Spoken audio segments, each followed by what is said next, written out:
on the racetrack. Obviously, this cannot continue.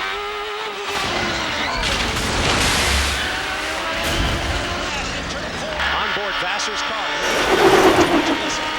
Oh, he just missed him. Missed the barrel. Look at that. Oh, man. He's upside down. Upside down. That's we're looking at the bottom of the car. And it's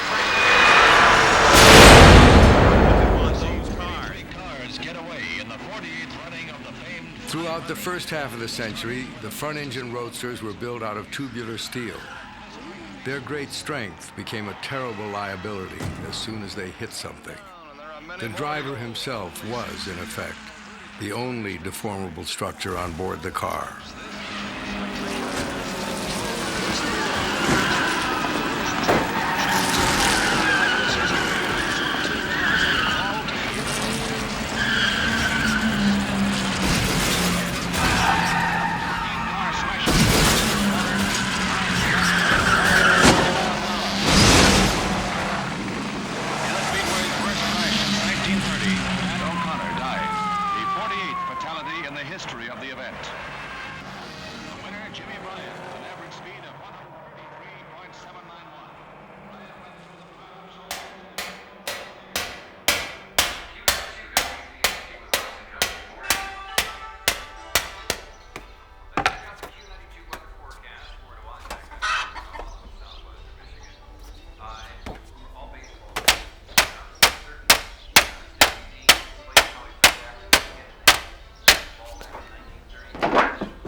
If this roadster were a critter, it would be a vertebrate like you and me.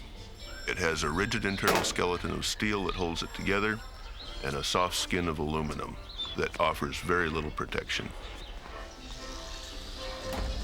They didn't know anything about aerodynamics in those days, except they figured if it looked good, it would go fast. So make it pointy on both ends and figure out how to put 500 horsepower on the ground.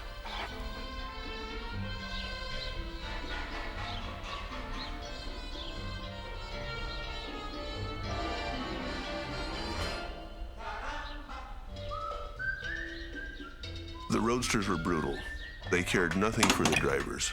500 horsepower in these cars was a lethal combination. To be on a racetrack with a roadster is to go to war.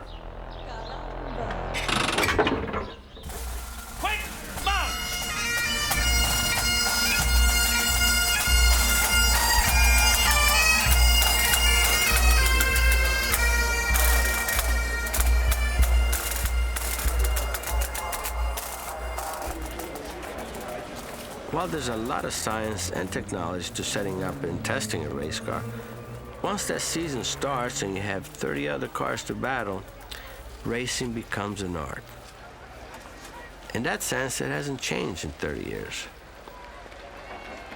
But it's a lot tougher now than it used to be. You know, the quality of cars, the teams, the young drivers are unbelievable. And all of them within a fraction of a second of each other. Much worse on the other side. Maybe some flat spot or something. I had a vibration. You know, my biggest problem is when I come into turn number one, I'm loose on entry, and then as soon as I get into the corner, the car takes a set. The car is touching quite bad at the end of the straight, so we need to raise the car as well. The steering wheel is very stiff. So... And we gotta get the nose nailed down because there's so much push in this car, I can't get it through turn one.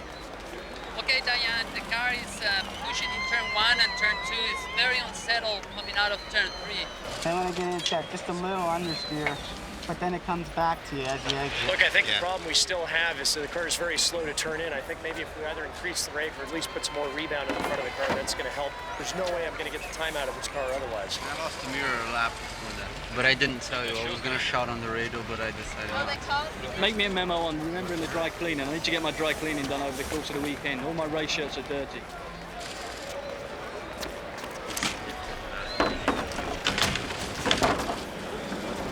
Gentlemen, start your engines.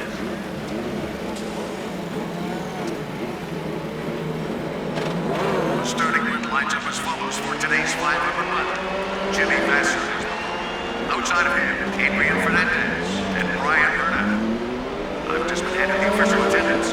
121,264. When I watch Michael, he doesn't know it, but I'm riding with him because I know what he's going through. Ladies and gentlemen, we're about to go racing. Jimmy Vasser leads Michael Andretti and Alex Zanardi in the championship series at the stage.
Disappointment for Newman Haas Racing.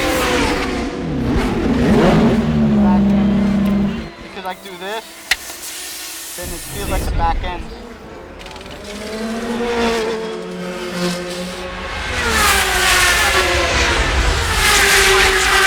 Jimmy Vasser taking his 4th win of the season in this US 500. Mauricio Gugelmin takes second, and Roberto Marino comes in third. What a finish, folks!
Michael Andretti.